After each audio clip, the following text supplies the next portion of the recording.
यदि जैसे ही थोड़ा सा इंतजार करना होगा कि कलेक्टर शिक्षा विभाग का जारी लक्ष्य होता है, उसमें क्या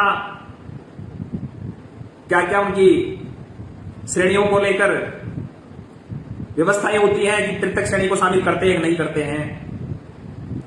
आगामी रणनीति तृतीय श्रेणी को शामिल करने और ना करने में है। मैं वरिष्ठ अध्यापकों से आह्वान करूंगा, यदि ऑनलाइन आवेदन स्वीकार करने में दोबारा से आप शुरू कर देते हैं और तृतीय श्रेणी के साथियों को साथ नहीं लेते हैं, यदि आपका जमीर जिंदा है और आपको ये लगता है कि राजस्थान एकीकृत शिक्षक महासंघ ने आपके लिए संघर्ष किया है, इस हरपाल राठौड़ ने आपके लिए थोड़ा बहुत कुछ अपना त्याग किया है, तुम थर्ड ग्रेड के साथियों के आपको मैदान में आना होगा। तबादलों के लिए लिस्ट आने तक और लिस्ट में नाम आने तक जो पीड़ित है, शोषित है, जिसको वास्तव में तबादलों की दरकार है, उनका ट्रांसफर सुनिश्चित होने तक हमें लड़ाई लड़नी है। वरिष्ठ अध्यापकों और तृतीय श्रेणी के साथियों को मिलकर लड़नी है। यदि सेकंड ग्रेड के आवेदन दोबारा से शुरू कर दिए जाते हैं और तृतीय श्रेणी के नहीं करे जाते, तो सेकंड ग्रेड के शिक्षक साथियों का दायित्व बनता है कि तृतीय श्रेणी के साथियों को साथ लें। और यदि दोनों से आवेदन लिए जाते हैं तो फिर हमें ये लड़ाई तबादला लिस्ट जारी करवाने तक लड़नी पड़ेगी, साथ मिलकर लड़ेंगे। तो दोनों ही परिस्थितियों में हमें लड़ाई साथ लड़नी है। यदि आवेदन तृतीय श्रेणी के नहीं लिए गए तो वरिष्ठ अध्यापकों का साथ देना है, और यदि दोनों से आवेदन ले लिए तो हमें फिर लिस्ट निकलवाने तक की लड़ाई लड़नी है। क्योंकि वही विधानसभा सत्र मानसून आ रहा है, वही उपचुनाव आ रहे हैं, वही पंचायत राज चुनाव आ रहे हैं। हमारी सीधी सी मांग होगी कि यदि आपने आवेदन ले लिया तो निर्वाचन आयोग के फैसले के अधीन, निर्वाचन आयोग के आदेश की अनुपालना में हमें आप ज्वाइन और रिलीव करवाइए। जो भी शिक्षक साथी निर्वाचन की प्रक्रिया में भाग लेंगे उनको आप प्रक्रिया समाप्त होने के बाद रिलीव कर दीजिए। यह हमारी स्पष्ट लड़ाई होनी चाहिए, हमारे उद्देश्य निर्धारित है और हमें अभी से तैयार होना चाहिए कि यदि तबादला आवेदन लेने के बाद में हमारे साथ में वही विधानसभा सत्र, ये उपचुनाव, पंचायती राज का हवाला दिया जाता है, तो हमें स्पष्ट रूप से ये एक निर्णय पर सहमति बनानी है और आज ही बना देते हैं कि यदि ऐसा कोई बीच में डंगा फिर से आता है तो हमें एक ही स्वर में एक ही आवाज उठानी है, मिलकर उठानी है। अब की बार मेरे वरिष्ठ अध्यापकों, आपसे भी मैं आग्रह कर रहा हूं कि निर्वाचन आयोग के फैसले के अधीन, उनसे आज्ञा लेकर उनकी आज्ञा की अनुपालना के अधीन शिक्षकों का ज्वाइन और रिलीव कर दिया जाए। और जो कार्मिक इस व्यवस्थाओं के अंदर, निर्वाचन आयोग के अंदर ड्यूटी दे रहा है, उनका आप निर्वाचन प्रक्रिया बाद में तबादलों पर तबादला तो कर दे और बाद में रिलीव कर दे। तो साथियों, यह आंशिक जीत है। सभी को बधाई कि लक्ष्मणगढ़ के ट्रांसफर हो सकते हैं तो राजस्थान के क्यों नहीं। साथियों, यदि लक्ष्मणगढ़ के ट्रांसफर केस प्रकरण को, जो ये लक्ष्मणगढ़ का जो कांड हुआ, उस कांड को राजस्थान एकीकृत शिक्षक महासंघ उठाना बंद कर देता, तो ये जो परिणाम आपके सामने आए हैं, वो परिणाम कुछ इस नजर में अति शीघ्र हम उपलब्ध नहीं हो पाते। वरिष्ठ अध्यापकों की तबादलों की बिल्कुल साफ साफ बात है कि ट्रांसफर होंगे, नो डाउट। अब बात थर्ड ग्रेड की, तृतीय श्रेणी के अध्यापकों की बात करूं।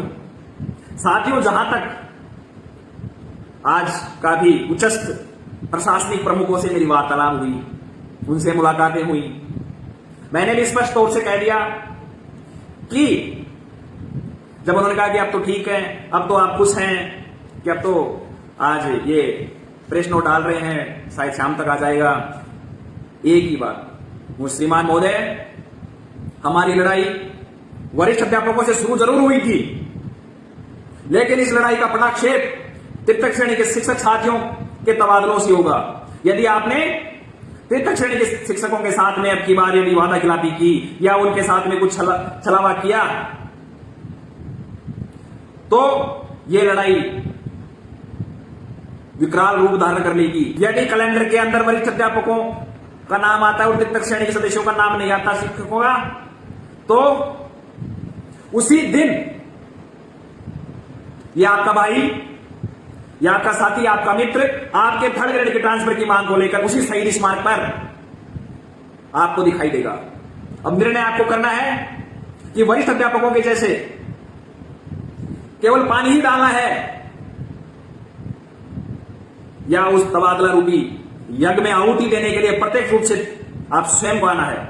और मुझे विश्वास है कि आपकी संख्या लाखों में है, आप में वो जुनून है कि कि आपने उस विकट परिस्थितियों में जो आप नौकरी करते हैं, वो सेवाएं देते हैं, चाहे बीएलओ का हो, मिड डे मील का, पोसार का हो, निर्वाचन का हो, जो भी काम है सारे को सारों का आप निर्वहन कर रहे हैं। संघर्ष ही आपकी पहचान है।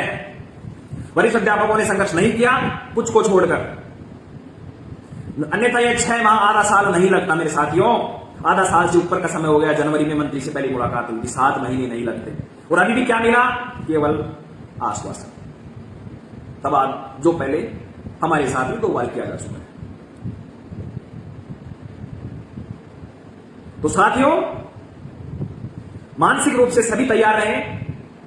ये तबादलों के लिए जो आवेदन का जो ये प्रेस नोट है, उसी पर हमें गुस्सा नहीं होना, क्योंकि मेरे तृतीय श्रेणी के साथियों, वरिष्ठ अध्यापकों के साथ 2 बार ये झमेला हो चुका है कि 2 बार जीवने का नोटा दे दिया, पातले तक दे दी, लेकिन पुरस्कार नहीं दी गई।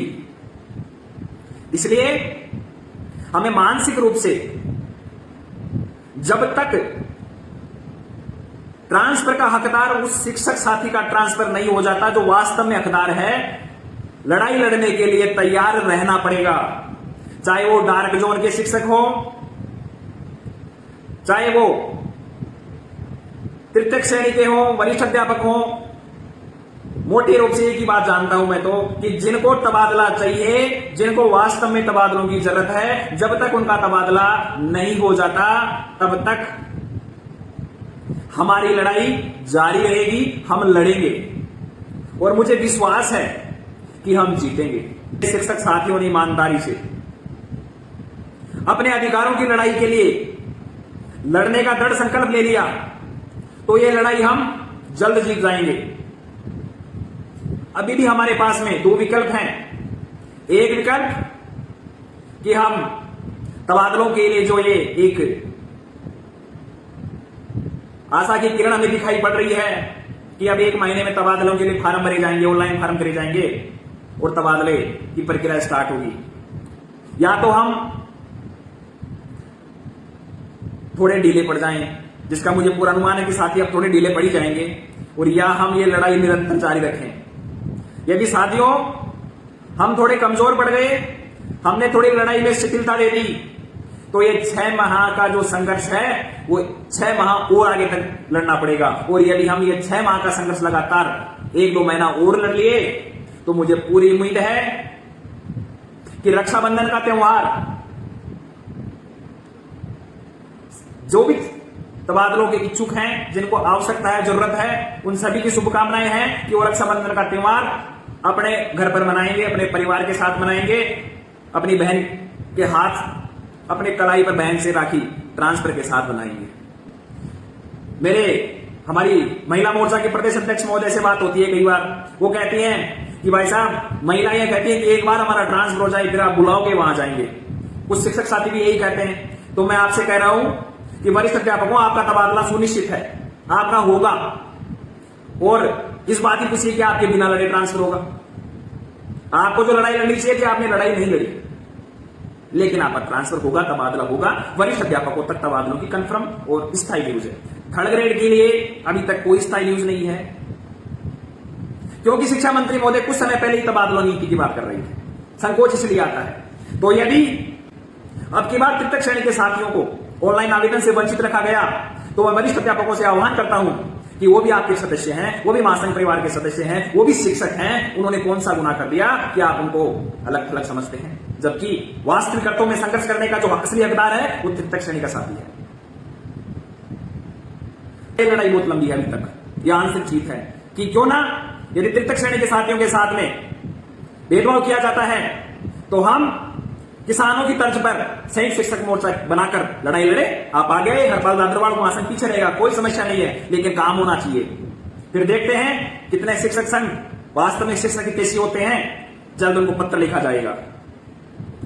और आपका भी दायित्व बनता है, यदि आपके संज्ञान में ऐसा आता है, तो जिन संगठनों से आपने रसीदें कटवाई हैं उनको दूरभाष के माध्यम से अवगत कराएं कि जो शिक्षकों के मान सम्मान और अभिमान की रक्षा करते हुए तबादलों की जो लड़ाई संयुक्त मोर्चे के लिए लड़ने के लिए महासंघ ने जो आह्वान किया है, उसमें आप शामिल हो। लेकिन मैं फिर से आपसे कहूंगा कि संयुक्त मोर्चे का आह्वान जरूर करेंगे, 1-2 संगठनों को छोड़कर। कोई भी नहीं जाएंगे, लेकिन जरूरी है ये भी देखना कि कितने शिक्षक संगठन शिक्षकों के वास्ते हितैषी है। साथियों बहुत बहुत धन्यवाद, आप सभी जुड़े।